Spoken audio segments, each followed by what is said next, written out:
Thank you and good evening, everybody. Let's call the Regional Council meeting of January 22nd, 2024 to order. I would like to recognize the traditional territory of the Dene and Cree from the Fort Nelson First Nation, as well as the traditional territory of the Dene-Zaa from Prophet River. Recognize the treaty rights that are inherent in our joint treaty, and also recognize the Métis people for their contributions to our community and our region over the years. Please be advised that tonight's meeting is available to the public to attend virtually and is being streamed and recorded. Are there any council additions to tonight's agenda? No? Staff, are there any staff additions? No. Thank you. Item 3 is public comment period. Is there any members of the public who would like to make comment on tonight's agenda? No, thank you. We need to accept the agenda, please. Moved by Councillor Dickey, second by Councillor Gerwing. All in favor? Opposed? Carried. Thank you. We have 2 sets of minutes, a special regional council meeting of January the 2nd and the regional council meeting of January 8th for adoption, please. Moved by Councillor Enoch, second by Councillor Gerwing. Are there any errors or omissions? Seeing none, all in favor? Opposed? Those are adopted. Thank you. Business arising from those minutes. Is there any business, staff? Yes, Mayor, just one item. I sent an email to council yesterday, I think it was yesterday, just regarding the Northeast Senior Operations Officer for Northern Health has been announced. So Kendra Kiss is former HSA for the Dawson Creek Hospital, and just basically arising from the minutes from the January 2nd special meeting we had when Angela DeSmit was here, and council at that time inquired around the position. So that position's been filled, and of course council has the desire, of course, to do a bit of a meet and greet and meet Kendra. So we haven't made it that far yet, but when we make that connection, we'll line something up for council. Good. Thank you very much. And that was part of the outcome of that January 2nd discussion we had. Is let's talk to the new SOO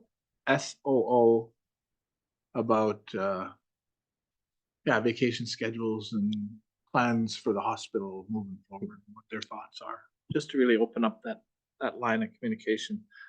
Thank you. The other thing was to elicit the support of the MLA, and I see there's 2 letters on here from the MLA to the minister and to the premier. So we thank him for that.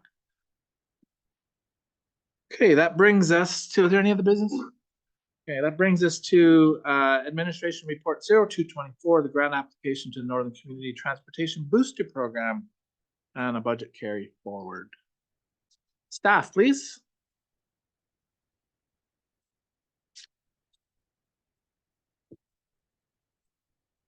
Welcome. Oh, thank you. I think this might be your first report to us. This is the first one, yeah. Let's see how you do. I'll do my best. I wrote something here. It's not too bad. The admin report in front of you there is just in regards to a grant opportunity by NDIT, Northern Development Initiative Trust, which is open for application until January 31st. That requires a council resolution. The Northern Community Transportation Booster Program allows for funds to be utilized at a higher level planning opportunity within the community for a more sustainable approach to passenger transportation within and outside the community. Just in conjunction with this grant, we're putting forward the recommendation that the $20,000 from the 2023 budget that was dedicated to the local transportation solutions be carried forward to supplement this grant funding.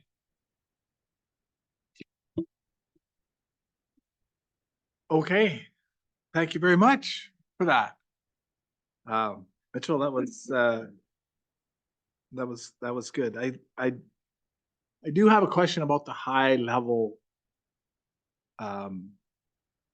I guess comment that this is to be at a high level. I was under the impression that NDIT will be looking for detailed plans, and the reason I say that is because they put out a community transportation program before where they actually granted monies for buses and systems, and I know from sitting on that board that there was discussions around, well, the next time we do this, we need to be, and there was some money left over, in the transportation study grant that we need to have plans, that the communities need to be better prepared for potential busing services. Some of them worked well, some of them didn't work well, some of them were passing each other on the road, you know, because especially in the corridor between Prince George and out to the coast, because there's so many communities there that were doing busing.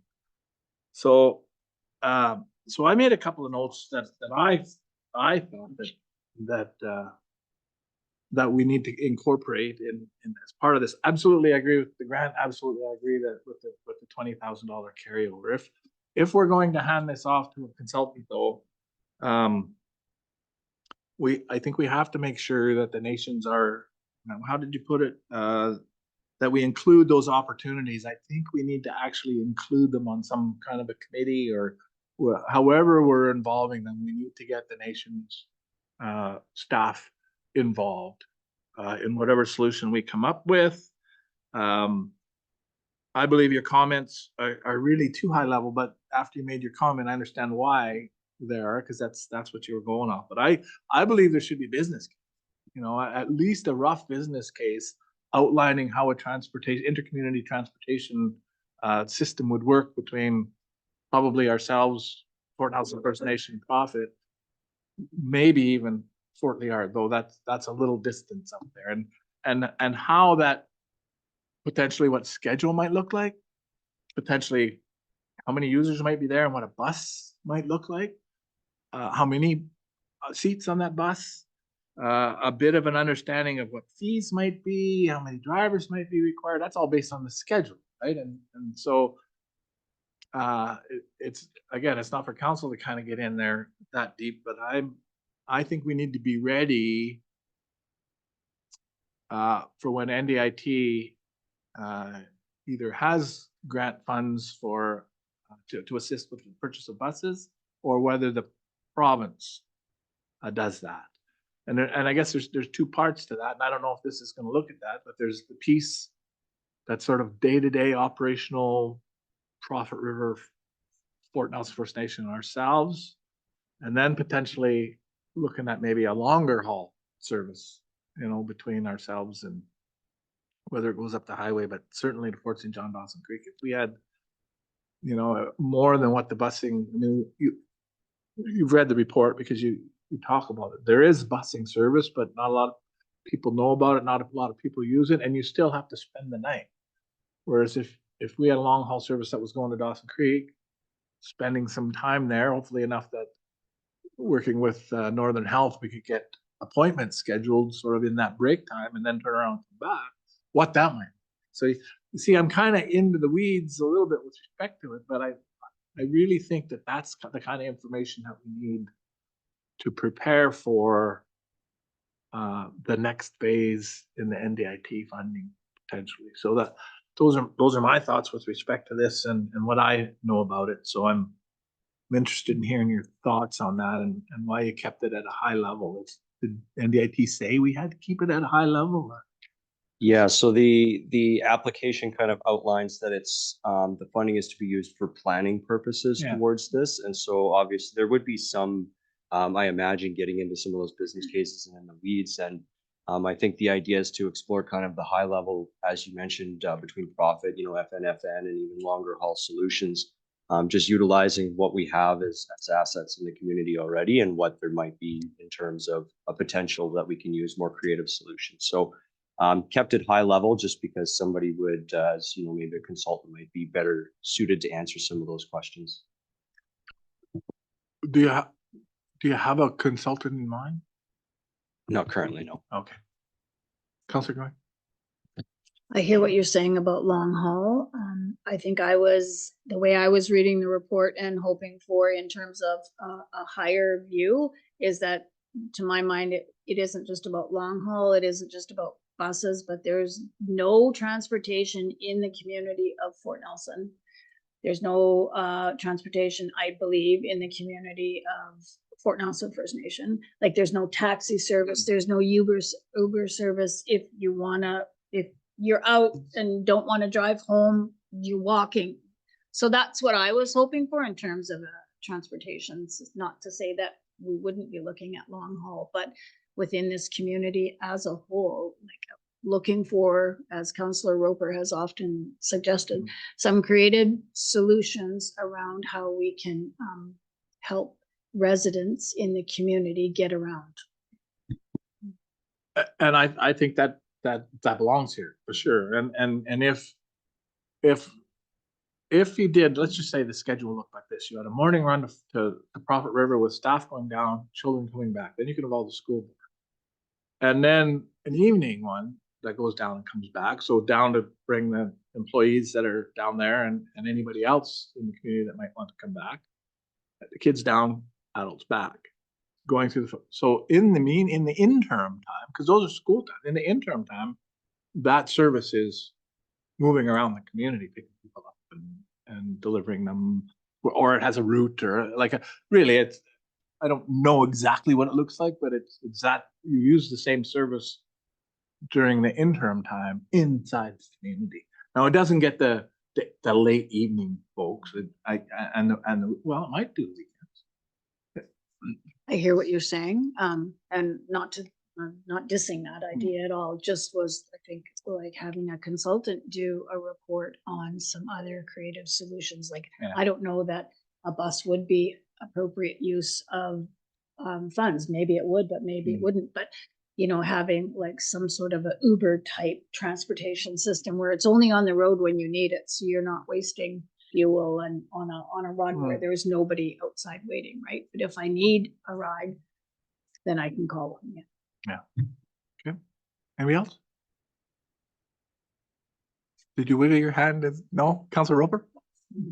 That's a no, but I would be, I mean, we're just applying for the grant at this point, so I'd say let's go for it and see what happens. So I would make the recommendation that council authorizes an application to Northern Development Initiative Trust, Northern Community Transportation Booster Program for an amount up to $25,000 to support the undertaking of a technical and feasibility study related to local and inter-community transportation, and that regional council authorizes a carry forward of $20,000 from the 2023 budget dedicated to the local transportation solutions project to supplement the NDIT funding.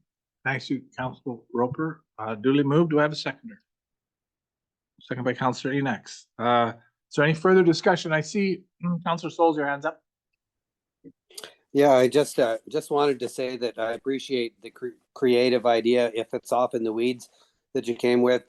One of the difficulties that we had watching in the decline of local services in the long haul perspective was the regulatory structure of the government-driven regulation around busing affecting Greyhound and so on. Greyhound was not able to downsize because of the government policies, and so they often had buses going back and forth from the Peace Country that had 2 or 3 passengers going south, and that was just simply not viable, and there was no way to budge with the regulations. I think that it's important that we actually get to the point where this discussion kind of reminds me around the emergency services thing, similarly, where we've got buses going back and forth. And your example to Prophet is a great idea. We have buses going back and forth that are not being fully utilized, and they're not simply because of how we've defined what their use is for. We could get much better utilization, but these kind of ideas are going to take someone doing some serious digging into the types of options that are there for us. The ride hailing thing is no different. That will take a fair bit of effort to assess whether or not that's something that could work here on under its standard practice. However, having said that, you have vehicles driving every which way all the time, every day. How are we going to integrate that into the transport for people every day? Outside of the box thinking is the only way we'll find a solution in this one. Thanks. Thank you. Are there any other comments? Seeing none, all in favor of the motion? Opposed? That's carried. Thank you. Mitchell, before you go, I just didn't want to see your last name because I'm just not sure how to pronounce it. Can you pronounce it for me? Bruce. Okay. Thank you. Thank you very much.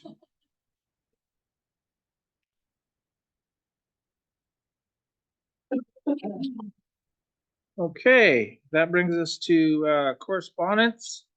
We have one item for discussion, a letter from Ms. Galinsky for the Heritage Museum.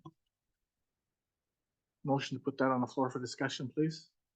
Moved by Counselor Growing, second by Counselor Enoch. All in favor? Opposed? Carried. Okay, so they are looking for a letter of support um, for a variety of grants for their virtual spaces project. Looks like a pretty good project to me. Okay, moved by Counselor Gerwing that we provide a letter of support to the Northern Trails Heritage Society for the grant application set. Second by Counselor Enoch. Is there any further discussion? Seeing none, all in favor?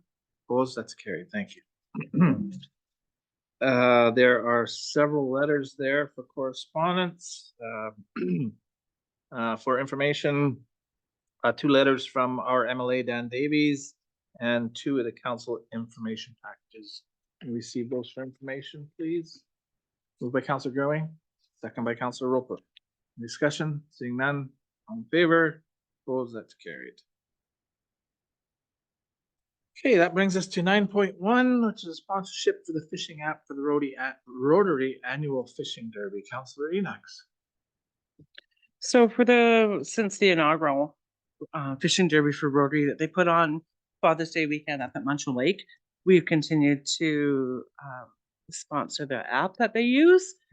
First year they had 4,000 hits on that app, and this app goes all over North America, and it has hundreds of fishing derbies listed, and people just follow these derbies and go fishing. First year they had 140 people enter and fish the first year. Continually, over the last 2 years since the start, we've had people from Whitehorse, Atlan, Destruction Bay, Prince George, Chetwynd, Grand Prairie, Fort St. John, and Edmonton that will continue to return each year for this derby.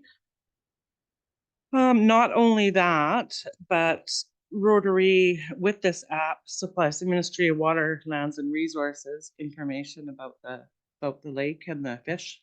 They suspect there's 35,000 fish in the lake this year, which is really good. So I just recommend that we annually continue to sponsor this fishing app for the Rotary Club. I think just under $3,000. Am I right, Scott? Just under $3,000 for that app? Yeah. Counselor Roper. What's our deadline for making a decision? Could this be presented as part of our budget discussions? Or is there a deadline that's coming up soon? Well, I know they would like to get that derby in sooner than later, because June will be here before you know it.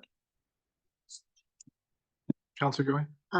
So just to follow up to Councilor Roper's comment is, if council was in favor, could we use the $3,000 but take it out of the tourism allocation that we had committed to last budget? So it wouldn't be like a pre-authorization. And then at this year's budget, could we determine whether we wanted to do this on an ongoing basis?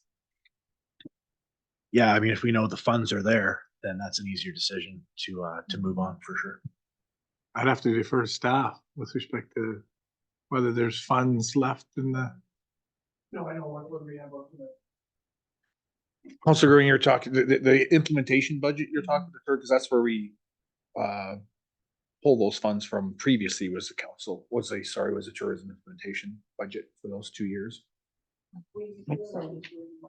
The marketing? Yeah, and so that's for the operational budget, so there is no carryover. Yeah. The tourism implementation project is 50,000. I'm not sure what Lisa's saying. So- So is there question, is there $50,000 currently earmarked for tourism activities in this fiscal, like in 2024? Or is that, okay, that council has previously voted on, or we have yet to vote on that, So there's approve that? 50,000, neighborhood of $50,000 that's linked to tourism that was previously taxed, yes, which would Right. have carryover funds going into this year. For implementation. From implementation of the tourism strategy, yes. Okay, so yes, so Not from our, but the implementation strategy. Well, that's the thought that I was thinking of, because it wouldn't have any tax implication and we wouldn't be pre-authorizing it. And then at this, going back to what I said, at this year's budget, then we could have that discussion whether this is something we wanted to commit to on a yearly basis. So forgive me for being the new guy in the room. But why isn't this going through the grants to community groups? Why is this separate? And I believe it was first brought to council from Councillor Penny at the time. so it's just been a one-off kind of a thing that councils continue to support, because, I mean, obviously I see the 4,000 hits and people coming from all over that we've past councils have felt that it's been successful, I guess, put it that way. And I think last year was our first year supporting that initiative, so. So this is the second year? Second. Second, yeah, Okay, because so the council this will be our Penny- third. Yeah. Gotcha. So Mayor, I can just for background for council. So the first year, as Councilor Beanick said, Councilor Penny at the time brought it forward to council, and council approved that budget. And then subsequently the second year, similarly, it was a similar process to the budget process. This year, because it's not an operational item, because it hasn't been determined by council, it's an operational item. So when we were reviewing the budget piece, we notified Todd, I believe, was who we contacted and advised that it wasn't just arbitrarily in the budget this year. And when he circled back to me, I advised that you could either go through the grant and aid process for that component, or everyone also has an opportunity to bend the air council as a delegation at the council table, if they wish to go through that, and subsequently I think he bent the air of Councilor Renax, and she added, but it was communicated that process that would be the process that we would follow unless council gave us different direction. That there's a maximum on the amount of money that is granted through that, right? So it's $1,500 and they're asking for $3,000. And if my memory serves me correctly, it came out of that money that was earmarked for tourism activities directly, so. Yeah, I'm reluctant to do these single requests, because we've got a grants to community groups policy that's being written and trying to get in front of us. We've got a budget that looks, that, I'm sorry, but it's the reality that, well, only just that, hey, the budget looks like it's really big this year. So it's, and we all know that the $1 million increase with respect to staff. So we know that it's going to be bigger than it was last year. So those funds have been awarded already as part of the staff remuneration. So we know that that's, and we've got a system for this where an application is made, you get an opportunity to, like, is this a fundraiser? Does it have a budget? What's the past couple of years looked like from a fundraising perspective? And all of that, we expect everybody else to go through that process. This should be the same. So I'm just trying to get us into a consistent approach to the way we're dealing with grants to community groups. And so I appreciate Councillor Enoch bringing this forward on behalf of that group, but really we've got to stick to the processes that we have in my view. So I mean, I'm if it's as good as they say it is, then they'll be prepared, depending on what their budget ends up looking like, they'll be prepared to put some money. If 1,500 is all we end up granting, then that's what we grant, and they'll have to come up with the rest of it, just like somebody else will. If we decide to do an exception to the policy and grant more, then we'll have to figure out where the money comes from. But that's my thoughts on it. I'd like to defer it to the budget discussions, and it's June, so there's time. Councillor Kerwin. Well, I don't know if there is time, because they have to get the app and then get it out throughout all of that community. But I think it was different in that because it was directly related to the tourism initiative. And so that's why it didn't go through that same grant and aid policy. So, and it was as the activities that were connected to the tourism initiative could be brought by the tourism advisory group, or it could be brought by community members or community groups that were had activities directly related to tourism. So I believe that that's why it came separate. I think because Councillor Penny was the chair of that committee for a while.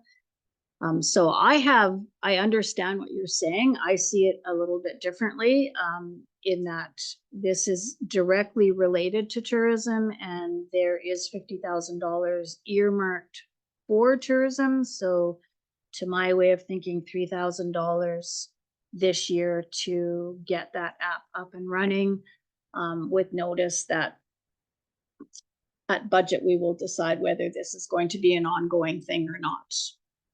So that's what I feel. Councillor Roper. Yeah, I think just when you consider the amount of people that are coming to the community and the economic spinoffs from that, I think, you know, $3,000 investment is a good one. But again, I think it would be nice to normalize the process so that we can just make that decision easily and we can know that, you know, we're confident with those funds. I mean, I would be ready today with a decision if we didn't have this big looming what if concerning the budget. And I know $3,000 isn't really going to make a huge impact on that, but we have to be responsible to the taxpayers. But if there was a fund somewhere that didn't have a tax implication that was related to tourism, I'd say let's go for it, Well, I think there's the $50,000. but not for marketing. Pardon? Is that the one that's not for marketing? Well, there is a difference between marketing and implementation. So if this is considered implementation, but I don't know exactly what that is earmarked for. So I was gonna ask the question anyway, of staff, help me understand this implementation, tourism implementation. Because if I recall, we delayed it once, didn't we? Didn't we put it off once, or did we use it for something else? Staff, please. Yeah, come on up. Yeah, sure. We'll have this conversation because we're the budget for the implementation was basically necessarily cover everything within the implementation at the time, but it was a budget that was put forward to help kickstart and get that implementation for the tourism program going. The tourism yes, strategy? pardon me? For the tourism strategy? The tourism strategy, yes. And that's where the budget for the fishing app originally came out of, was out of that particular budget for 2 years in a row, yes. Yeah. Go ahead, Jeff, you want to? So what was it intended for? So the Please. tourism strategy outlines actions, makes recommendations for actions in year 1, year 2, year 3, up to year 5 of implementation. So different activities and projects. So we have had a $50,000 budget that we've carried forward for a couple of years now. And this year's budget includes a plan of how we intend on using those funds, which will be included in the pink sheet. The money that's been covering the $2,800 for this app has actually been part of the operations budget. And it was under the marketing operations budget. So, I mean, I guess if council wants to use that $50,000 for implementation of the strategy as opposed to an operations budget, that's your prerogative, but the $50,000 wasn't earmarked for this particular app. Right. Thank you, Lisa. You have a question for Lisa? So I just want to verify that I think I heard you say that the implementation dollars was around for activities and projects, right? So the next step is going to be planning on how activities and projects are going to be moved forward, I think, within the next several years, right? Is that what I heard? Because I heard the words activities and projects, and the way I'm thinking is that this is an activity, a fishing derby app. It's all volunteer labor, nobody's getting paid. And then the money that they raise, I don't know that they make a profit, but it's Rotary. So if they do make a profit, that money is going back into the community. It's, you know, so I don't understand what the hesitancy is about the $3,000. So is there a question there for Lisa? Yes, I wanted confirmation that she said the activities, the words activities and projects within the strategic implementation, $50,000. So the strategy itself outlines recommendations and activities over the next 5 years, or since 2022, I believe, to 2027. So this year, we've chosen one or two specific projects from that strategy to use the $50,000 on. So it's not, we're not proposing in the budget to use the $50,000 for a variety of things. We've defined a specific project that we'd like to undertake using that $50,000. May I? Is it a question or? Paul, are you commenting or are you questioning? I mean, we've spent a lot of time on this now. I have one comment of, Sure. it seems like it's outside of the operational budget that we approved last year. And it's coming to the table before a new budget. So to me, it doesn't make sense to approve something that's not already been included in our operational budget. Because if we start doing that, then any organization can come forward with, a $3,000 or $4,000 expense. And because we've set precedents of finding money to cover the expense now, I would prefer that we stick to our policy, whatever it is, for approving these types of requests, or a recommendation from the finance committee of where the money could possibly come from. And maybe the next meeting, say, the finance committee has reviewed the budget and we realize we have extra funds in X budget, and we recommend that the $3,000 be approved. Yeah, Thank you. I'll comment on what you said originally, Counselor Dickey. At the end of the day, it's not an operational budget, so it's something that we couldn't just arbitrarily approve because that comes forward as part of the budget process. And from a policy, council can elect to do how you choose. Obviously, I mean, this isn't the staff decision. I mean, at the end of the day, we make recommendations. As Lisa said, there is a plan based on the recommendations that were put forward to council as part of that strategy. And those funds are earmarked based on what we feel based on that document that was provided. That said, council can elect to use those funds whichever way they wish. And Councilor Green, you're correct. And at the end of the day, if that's those funds, there's a component of those funds that are carried forward from last year. That said, from a staff perspective, it was more around process. We never had the ability. We went through our budgets, and at the end of the day, it's not an operational budget. So we said, if it's not operational, it has to come back to council for operational decisions. If council passes that direction, then absolutely it'll go into the budget annually until council says remove it. Otherwise, there's the processes that we communicated, which one of them was bring it forward and have this dialogue, of course. So just wanted to throw that out because at the end of the day, from an operational perspective, it wasn't part of the operational budget. So that's the reason why we weren't able to proceed just by saying let's just because we never had any approval. yeah, it's about process for me.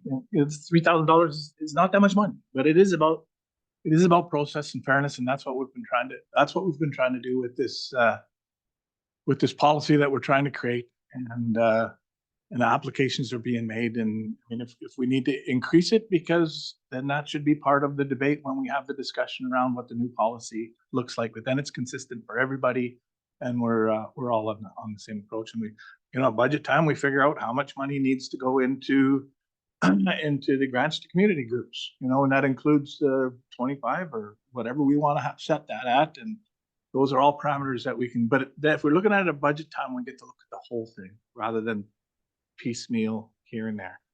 So I'm prepared to just defer this to the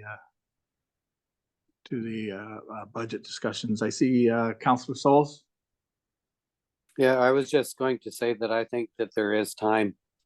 There's time. This is June. Budget's sooner than that by quite a bit. Money works. There's going to be a way for this thing to come together regardless of whether we participate or not. I'm certain, because it's got a lot of momentum already, but participating a little bit later is also possible. So I really don't think that it has to be a rush right now. I just don't see it. Okay. Any further discussion before I close? We're going to close. So deferral then to the budget discussion. There's no motion on the floor. So I just gotta, there was no motion, there was no motion or second, was there? No. So there's no motion on the floor.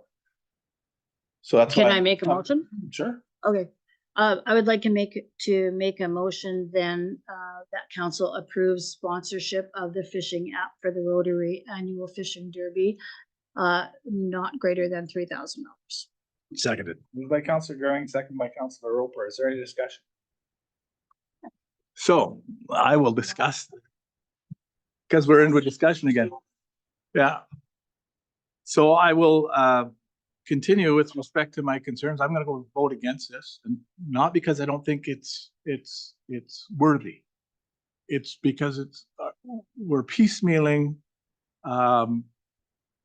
We're going away from the idea and the concept that this council has asked our staff to provide to us, which is a consistent approach to the way we give grants to groups. And staff have said that money has been found in the past for this particular, but that it's not part of their operational budget. So therefore, they've put it forward to the regular budget discussions, where we can look at the entire budget and what we're able to grant to community groups. So we're not being consistent with what we've asked our staff to do. Sometime we have to pull this together. If this is this important, this group will find the money to buy it. And if we give them money for something else later, for their fishing derby later, it may not go to this, but it might go to something else. And if it's the equivalent amount, because we have the money, then it's the equivalent amount. But at this time, it's a pre-approval. And I think I've made arguments in the past with respect to pre-approvals. Staff says it's not in this current budget at this particular time in the tourism. They made it pretty clear they've got a couple of projects that they would like to see go towards the tourism implementation, which this council has approved, or I guess the last council approved, but councils have approved that process and staff is delivering on that process. Now we're robbing money from it. So I disagree with the idea of going outside of what we're trying to do, and that's normalize the process of grants to community groups. So I'm going to vote against this. Are there any comments? Councilor Dickey. One of the reasons I would be not in favor of this is because it's coming from a council member of going outside of policy. So I can't agree with, if the Rotary Club was sitting here, the president or whoever, but I think it's a conflict of interest when we go outside of policy to make decisions when it's a council member bringing the thing forward. And it's one of those budget items that I think the grant and aid program, where we want to determine what the budget is going to be and then have staff review the application, make sure they meet all the criteria, and then they approve it. And it doesn't even come to the council table. Councilor Knox. I wear many hats in Fort Nelson and I'm a Rotary member. Yeah, I was just asked by one of our fellow Rotarians if I could, and I believe in what Rotary does. Yeah, you're not out of line. Bringing it as new business, that's your prerogative as a councillor. So the motion and the whole topic is in order. Yeah. Councillor Roper, sorry. That's okay. I suppose it's in line with some of the inconsistencies we've had in the last couple of years. I think that as a council, you've got to be responsive to the community and to ideas and events like this. I think we probably should have had this normalized by now in the third year, so that it's just a quick answer, and or maybe it's already included. And I'd like to get to that point so that maybe they don't have to come back every single year. Maybe we come up with a multi-year agreement and it's just an easy thing, and then we know that Derby is going to go ahead. But just a question, Councillor Enox, how essential is the app to the Derby itself?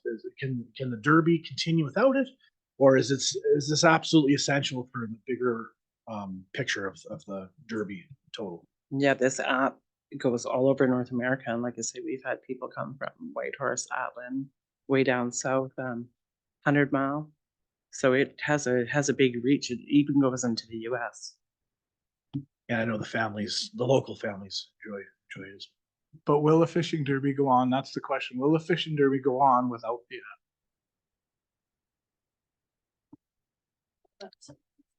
Why? Can it, Well, is it the app that drives? It's not enough for a question.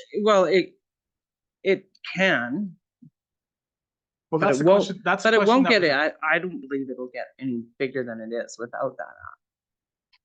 Because that app is reaching further than the Rotary Club of Fort Nelson can do.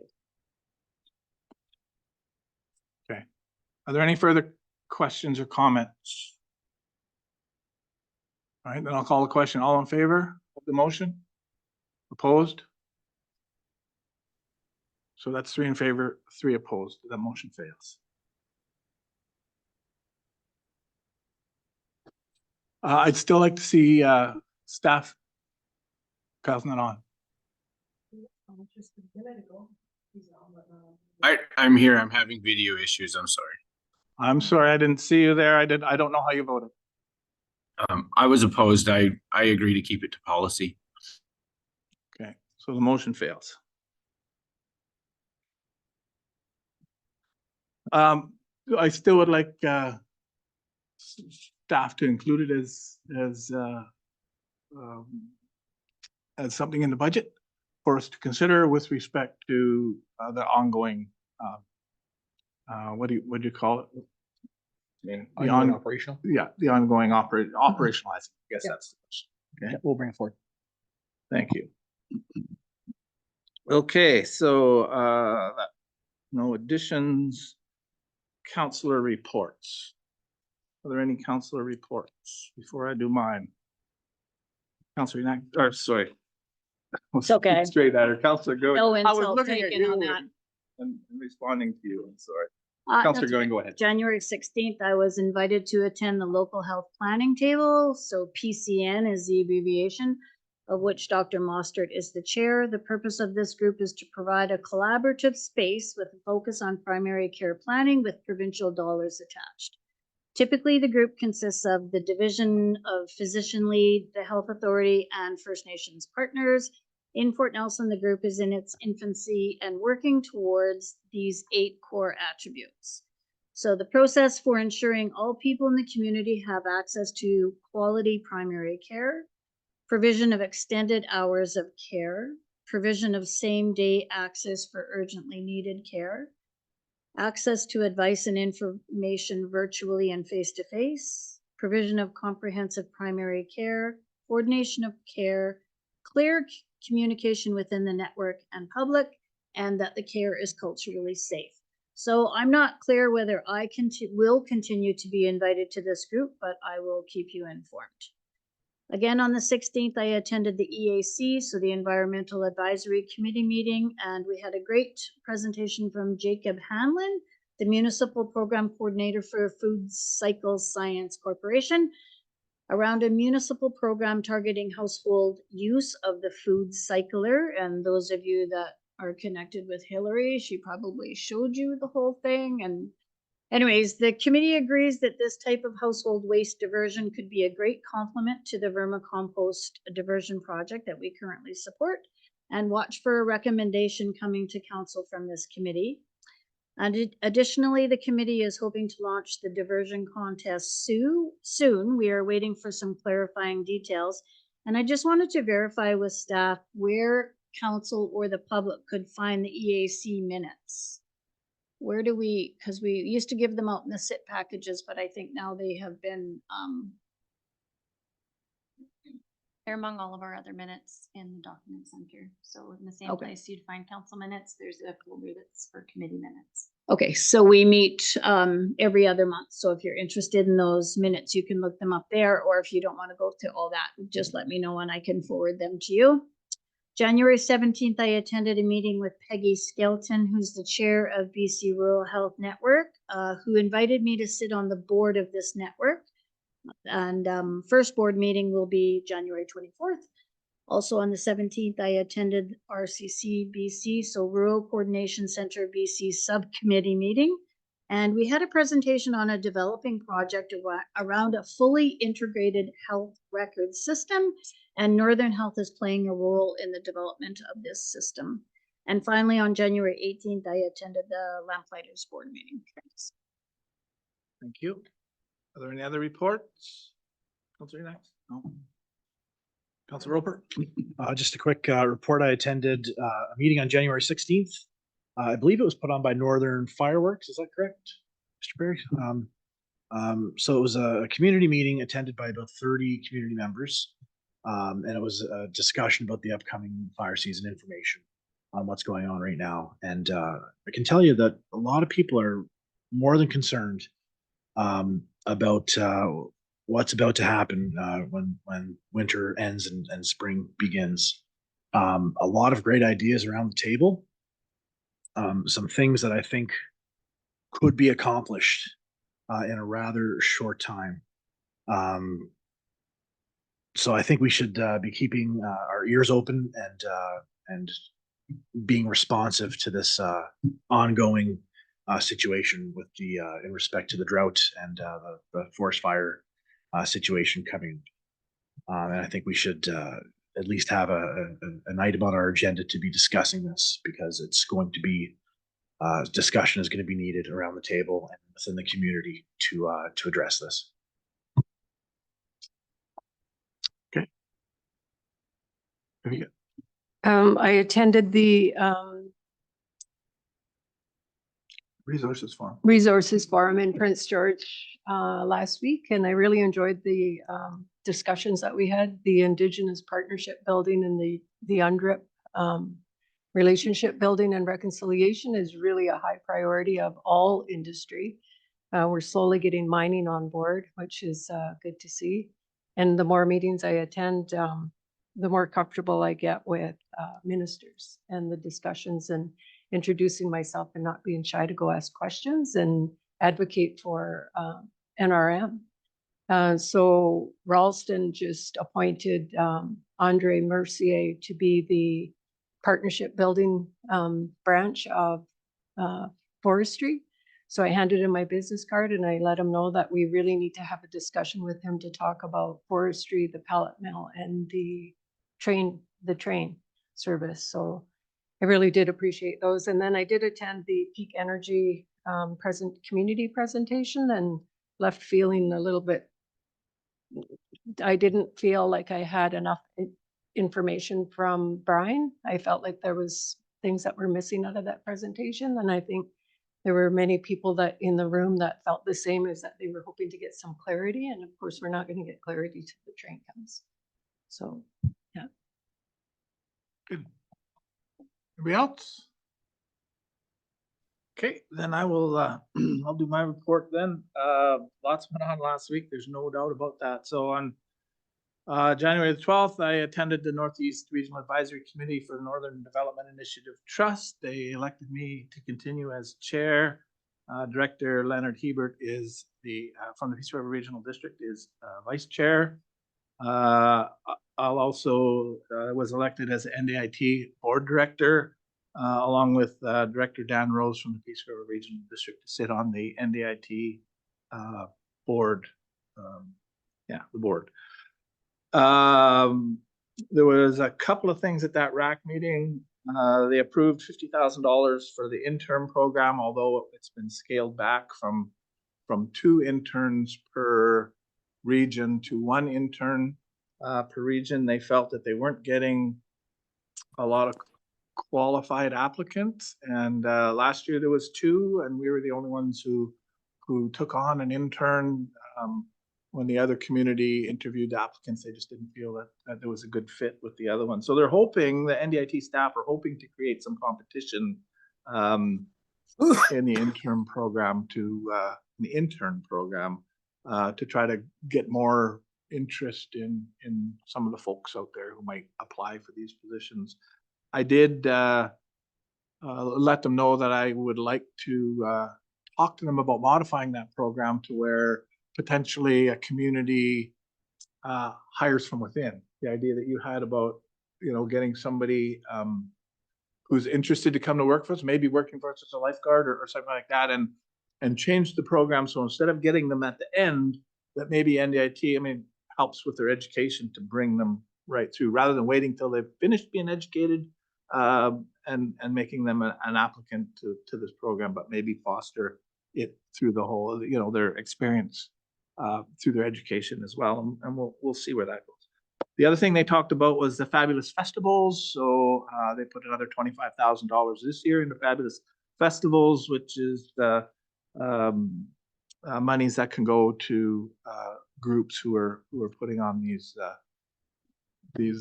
programs and festivals or fairs. And they did 7 last year in the Northeast region for $25,000.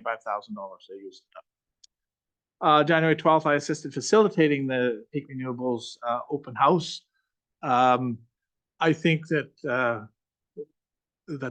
I agree with Councillor Dickey with respect to the presentation. I thought it could be more fulsome, but it was their meeting and their presentation, and that's what they put on. There were questions about, you know, what comes next. And, you know, I think Brian was pretty straightforward with respect to the fact that, you know, without the rail, he's not spending any more than he's spent on it already. And so I think a lot of the questions would require, and ideas, training, getting people ready would require a bunch of money. And he's just not prepared to put any more. And he says he put 12 million in now. And, but I think he gave a robust description with respect to what's happening with the existing equipment, the timelines for the existing equipment, and the fact that, you know, he has picked up a pellet mill and a sawmill in Chetwynd. And you know, I think the design was pretty benign. He didn't really explain it very well, but it was there. So I think if you had if you went in there with an open mind, he at least brought you up to date. You might not agree with the project and where it is, but I think he was pretty straightforward, and I don't have any reason to doubt the things that he said.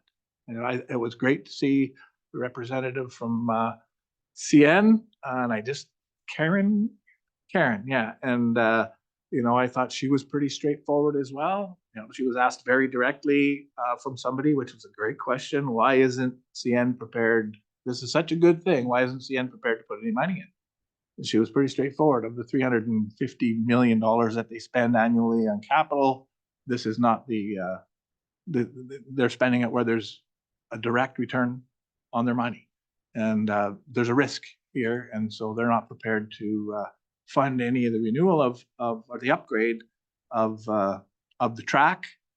But if the money is there from governments or industry, then they're prepared to facilitate the repairs and the upgrades, and they have an engineering team pulled together to see what that might look like. So to me, that was good news from that. That was January 12th. So then January 15th to 19th, I also was at the BC Resource Forum.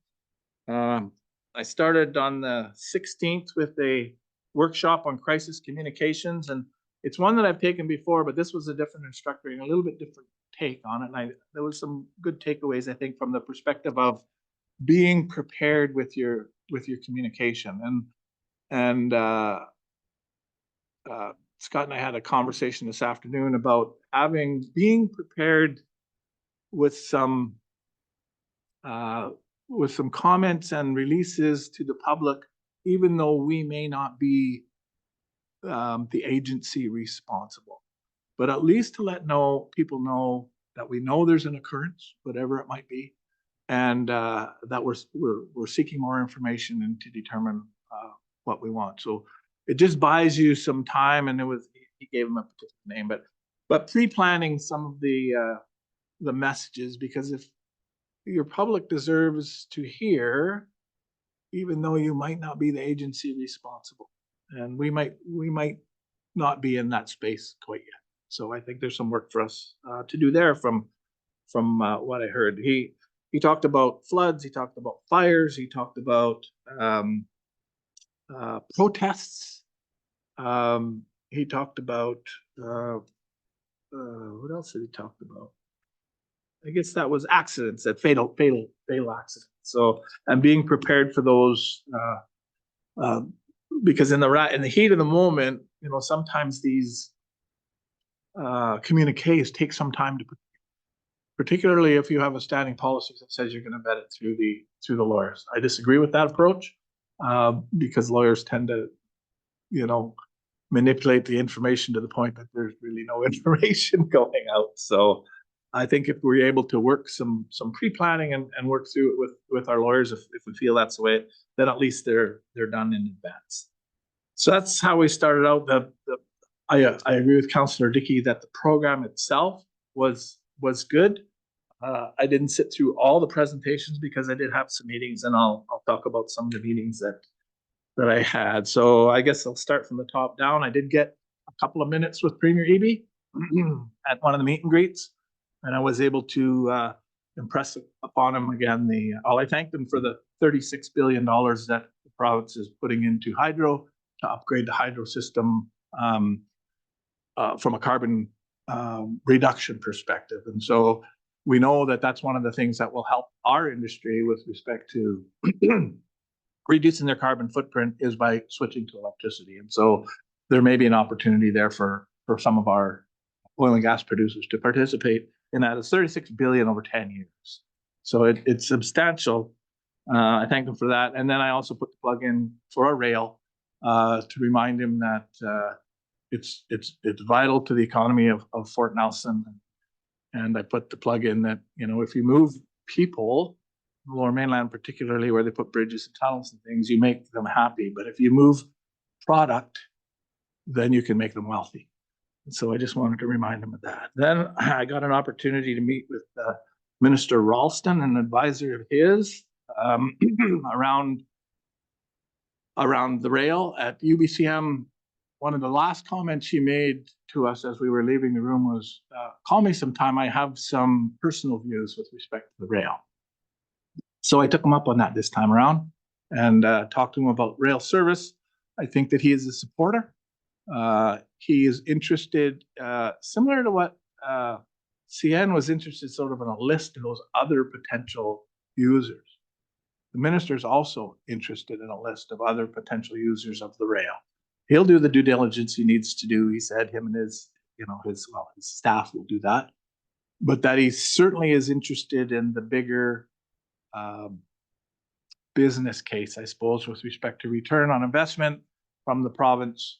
And yeah, it was a good meeting with him. He got me on the side, gave me his number, told me to text him. So I did, and he came through with that. So that was a good meeting.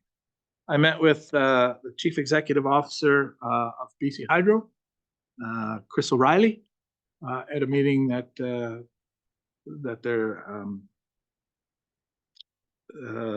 Mike Kellett, who is their communications governmental manager, would you say, for this region?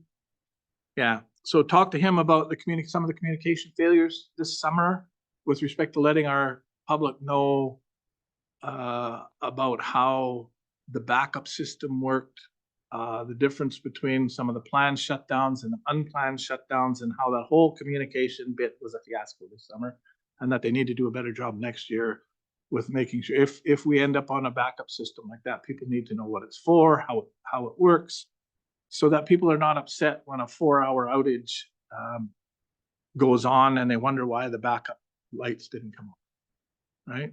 People generally didn't know that it took 2 hours to make all the manual switches in the community so we could light up the core of the community, and another 2 hours to put it back the way it was. So for 4 hours, you know, doesn't make much sense to, if your planned outage is 4 hours or less, to turn on that backup system. But people didn't know that. And so rightly they questioned and were concerned about, hey, we got this backup system. If it's not working now, will it work later? I thank them for putting together. We really gave them a deadline date of October 31st for getting that line up and running over to Alberta, which they met. So I thank them for that. And I did thank them for the fact that they did put a backup system in. I talked to them about the electric vehicle charging station at Muncha Lake, and we're concerned about the fact that they're not working with the local provider there, that they're putting in a propane system. And as far as I'm concerned, the traveling public, because the ERS tells us that most of the people who use this EV charging station that are there are not locals. They are highway traffic. Many of them who don't speak English. And if they're traveling through here in the wintertime and they're trying to troubleshoot a propane system that just on the surface of it, it doesn't make it a propane system that will electrify their electric vehicle. It just doesn't make any sense. But if they're there, they're stranded and it's not working, and then those two operators at Muncho Lake, Jack and ERS, are going to have to deal with them when they're in a stressful situation. And before I went to that meeting, I asked ERS if he was prepared to re-enter negotiations. He said he would, and Hydro said that they would give him a call. So hopefully they'll be able to come to some kind of mutual agreement with respect to the charging station at Muncho Lake. Talked to him also about our concerns around getting three-phase power across the highway at Toad River up to the subdivision, because there are people that have been waiting a couple of years for power and haven't get it. He assures me that that this project will go in the spring. They have approvals from highways to cross the highway, and they have approvals from NAV Canada with respect to the airstrip, the grass airstrip that's there.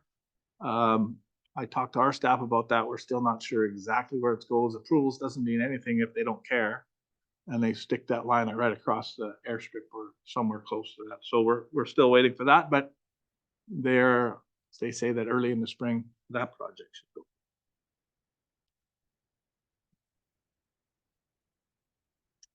Talked about the diesel power generation at Toad, and the fact that they're looking at changing that, not eliminating it. They'll always have it there as a backup, but what are they thinking about going to? They have this timeline that they're trying to eliminate diesel fired generators on the integrated system. Toad is on the integrated system and they're on diesel. They inform me that they're going to look at a solar array for Toad. So it's in preliminary, it's in preliminary discussions. I said to them, you've got plenty of river there. You've got plenty of micro hydro opportunities there. And you're going to have to discuss this idea with the community before you move anything forward. Okay, Chris O'Reilly. Dave Coburn is the Executive Director of Hydrogen Clean Energy and Major Projects Office at the Ministry of Energy, Mines, and Low Carbon Innovation. So he has, they announced a project at Prince George for hydrogen, and he's very interested in projects where they will off-take hydrogen. And there's money in the provincial budget for that because they're trying to create a market, right? And then they can start deciding how they can get that hydrogen to the market. So yeah, I'll leave it at that. I also had lunch with Laurel Nash. Lunch, or maybe it was supper. Did I call you in the middle of the day, or you and I text? It was the middle of the day? Yeah, so it must have been lunch. She is the Assistant Deputy Minister for Environment and Solid Waste in particular. I asked her if she knew anything about vermicompost.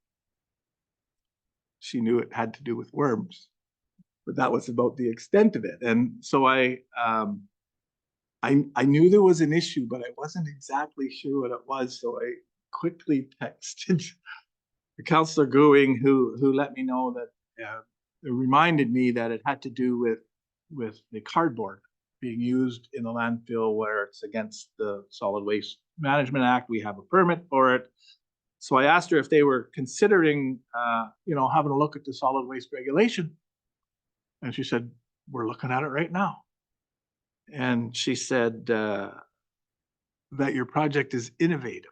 That's what she said. And that, they recognize that getting cardboard out of small communities, particularly in the north, is a difficult thing. And that if you're using it as feedstock, that's something she will take back to her staff to consider in the new regulation to see if what they might be able to do about recognizing it. So I put her information in front of Scott, and hopefully Luann will be able to follow up or with her. So that was a good discussion and meeting. That was kind of ad hoc, and that's how some of these things happen. I sat down in a meeting with other North Peace representatives with the opposition leader Kevin Falcone, MLA Dan Davies, and MLA Mike Bernier. They asked me to come and sit with the other leaders to talk about their platform, and they're looking for platform ideas. They really went off an awful lot about the economy and Mr. Falcone's history as a cutter of red tape. I reminded him that economies are built on people, and people have to be living in communities. And sometimes when you cut red tape, you cut it too far. I think he was the one probably responsible for us amalgamating the health districts down to where they are. Yeah, but he was the red tape guy under Gordon County. So he did admit that perhaps with some of the red tape cutting, that some of the small rural communities, they might have went too far. So I talked to him about health, the 3 pillars of healthcare, education, and public safety, and that if he gets elected, we'll expect him to live up to those types of standards to make sure that our economies are healthy, but our communities are healthy as well. I talked to the Conservative MLA candidate, Jordan Keeley, and gave him basically the same message, that if he's going to run, he's got to consider rail, he's got to consider the economy of Fort Nelson, and he needs to get up here and get speaking to people so that they get to know him. And he said that he has plans to bring the leader, John Hostad, to the community and have some type of an event in the future. Martin LaFrance with Woodside Energy. I talked to you about him. I saw him at UBCM. I saw him here. I asked him if there was any update. He said he had hoped that he'd be able to update us on work that they're performing in the Liard Basin, but that there's nothing that he can tell me at this moment in time, but he hopes to be able to come up soon. I talked with Stephanie Killam, the chair of the Muskwa-Kachika board, asking her about membership on their board by somebody from the Northern Rockies. The bulk of the Muskwa-Kachika is in the Northern Rockies, and we don't have a representative sitting on that board. She said she's chosen the board members to fill the vacancies already this year, but next year she will send us an application. So I'll hold her to that. She used to be the mayor of Mackenzie. And then finally, I also spoke with Caroline Vince of Forestry Director, I think, Northern Region, something like that is her title. Regional Executive Director, something like that. Yeah. Talked to her about the rumors that I hear that potentially they're going to shut down the Fort Nelson Roundtable. She responded that definitely that's her. She's the one pressing that. She doesn't want to see the table shut down, but she'd like to see it merge. And with the Peace River, the North Peace, a board, I expressed to her my disappointment and said how the people of the North Peace will be mad because the people from Fort Nelson will take up all the time, because our issues are different and there's no shrinking violets, and we want to be heard. And so she said, well, whether it's just staffing for her. She is stuck on staffing, and she can't have 3 tables talking about mostly the same things, although different contexts, the same things. She just doesn't have the staff to facilitate 3 different meetings and 3 different. If they want to do the South Peace or the North Peace, South Peace, and North Peace in the morning, and the Fort Nelson Roundtable in the afternoon, she could support something like that. But it's going to be up to her, the staff that she does have appointed, with respect to what that looks like. And so some of the folks that I know are fairly vocal on there. I'll talk to them about that, and they can put a bug in their ear or in their senior staff's ear as well. So it was a very busy week, and I think it was well worth our time sending our delegation down there. So that's my report. It was long, I know, but there was an awful lot going on there. I felt that you all should have heard the different things that we were able to accomplish while we were there. Are there any other reports? Okay, seeing none, there's no business outstanding. Is there any notice of motions for the next council meeting? No. Is there anybody from the public or media that would like to talk about the budget or priorities? No. We need to rise with a report from, I'm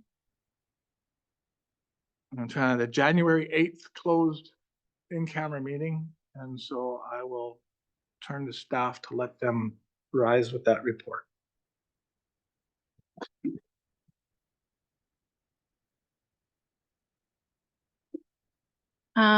So a rise and report of in-camera resolution number 324, moved by Councillor Andrews, seconded by Councillor Dickey, that Regional Council appoint Jeff Thompson as the Northern Rockies Region Municipalities Alternate Director to the Fort Nelson First Nation Northern Rockies Region Municipality Community Forest General Partner Corporation, CF Corp, and that was carried unanimously. Thank you. Adjournment is in order, please. Have a mover. Moved by Councillor Enoch, second by Councillor Roper. All in favor? Opposed? Thank you. We are adjourned. Thank you very much.